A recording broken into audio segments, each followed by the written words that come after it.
Hello, everybody, and welcome. This is Tushar Chande. Have you ever wondered what PCE inflation is all about?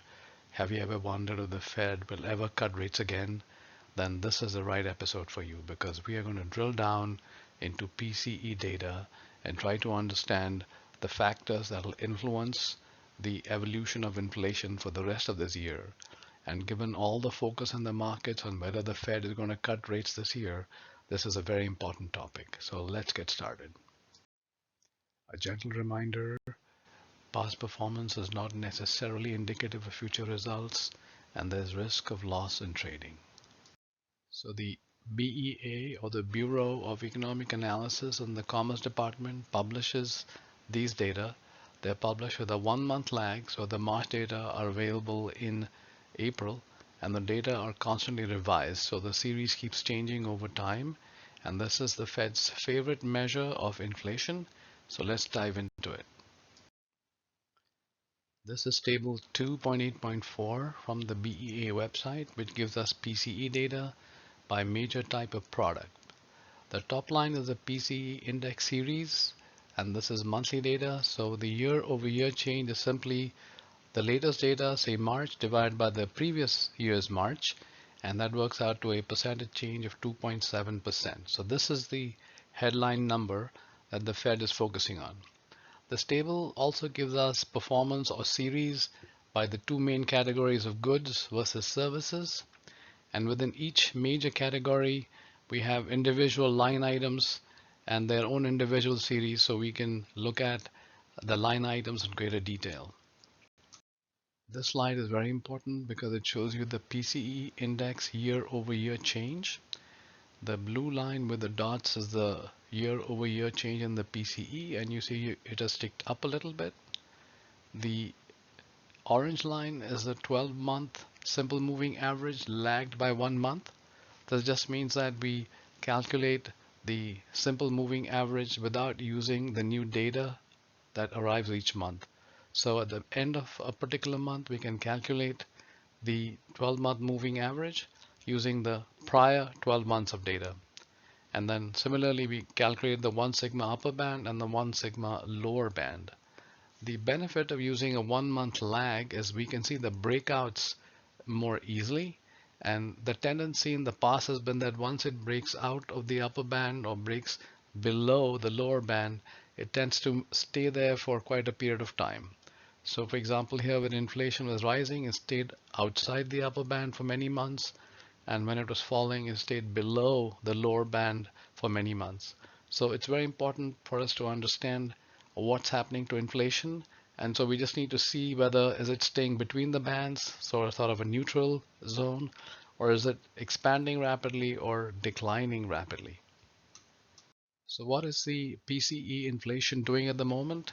I've compared the two main categories, goods versus services.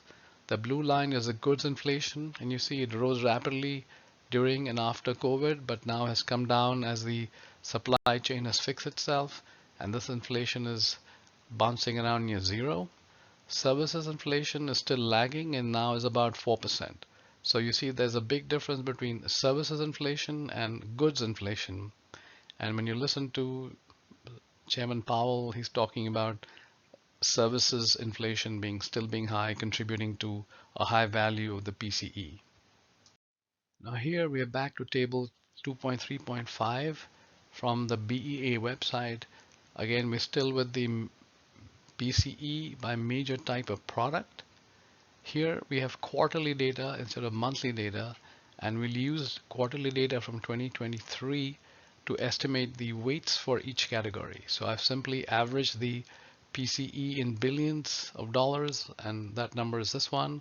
And then for say motor vehicles and parts, I average these four numbers, and I just calculate this as a percentage of that to get the weight for this category. Here we're back to table 2.8.4, and we can calculate the percentage change or the year-over-year change for a category just the same way as we did it for the PCE by dividing the March value by the value from the previous March, and that comes to 0.06977% or 0.07% for motor vehicles and parts. So let's tabulate these data. So here we show the tabulation by weight and year-over-year change. So for motor vehicles and parts, I showed you that the weight was 4.135% and the year-over-year change was 0.7%. If you multiply these two numbers, you get the weighted contribution of 0.003%. So we can repeat the calculation for each of the line items and then add up the contribution of each line item to get a final value of 2.72%. The official number is 2.7%, so this is pretty good because there's rounding in the data, and also the estimated weights may not be exactly the weights being used by the BEA right at this minute. Here we've sorted the line items by their weight or contribution or weighted contribution to the PCE data. So housing, for example, has an impact of 17.6%, healthcare has a contribution of 16.1%, and so on down the list. And gasoline and other energy goods only has a 2.5% contribution. So it's very important to understand the relative weights because those are the categories that are likely to have the most impact on improvements in PCE this year. We know from the previous slide that the housing and utilities component has the highest impact. So I've plotted it out for the past few years. You see that it's been declining and has just ticked up and it's crossed above the lower band. Remember, these are 12-month bands and 12-month calculation lagged by 1 month. So this is a bit of a worry because we would like this series to continue heading lower rather than start climbing again. This is the category with the second highest weight of a little more than 16%.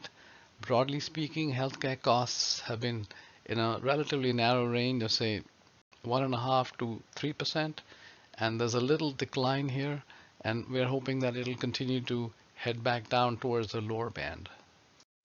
So now we can speculate about the path to lower PCE. So for example, if the housing and utilities component slows to 4% a year and healthcare drops to 2.5%, and all the rest of the categories don't do anything or stay the same, then the PCE would drop to 2.4%, let's say, from 2.72%. So this just gives you an idea of where we want the inflation to slow in order to reduce PCE this year. Now, the problem the Fed has and the problem that we have is that if you annualize the 3 months of data in 2024 ending in March and we multiply them by the same weights we've been using, the effective PCE right now is running at 4.46%. So the annualized data are at 2.72%, but the 3-month annualized data are running at 4.46%. And we have weird things happening like high inflation in the financial services and insurance, and then high inflation in recreational goods and vehicles.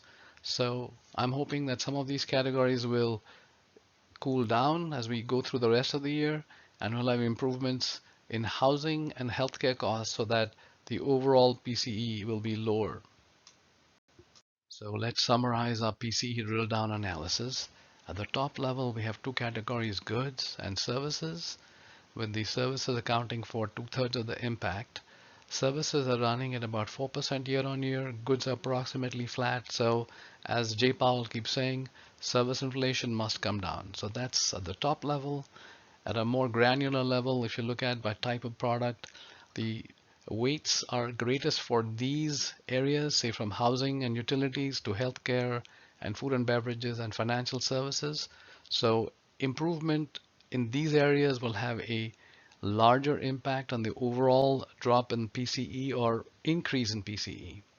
So I hope this analysis will give you more insight into how the world is evolving from the point of view of the Federal Reserve and their decisions to cut interest rates or not. Thank you for listening, and I hope you like and subscribe.